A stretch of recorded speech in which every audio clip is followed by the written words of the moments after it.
This video will be your full guide on the Best Buy 24-month financing. So, thinking about a new laptop or having to purchase a TV, here's how Best Buy's 24-month financing works. First is you'll need a My Best Buy credit card. See right here.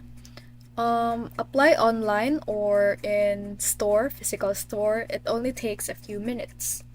If you are qualified for 24-month financing, you usually need to spend $799 or more on selected items like appliances, TVs, or gaming PCs. Then at checkout, choose your Best Buy credit card. If eligible, the 24-month promo will appear. No interest if paid in full in 24 months. So as you can see here, your minimum purchase would be, let's just round it off to $100. It's 18-month here. So you will expect it to be something $1,200, I guess.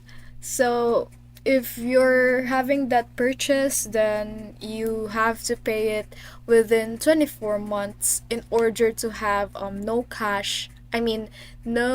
interest going on with your payment. So just like that, you just need to take note that no interest applies if you pay the full amount within the 24 months. So, yes, Best Buy's 24-month financing is a smart way to afford big purchases as long as you stay on top of payments.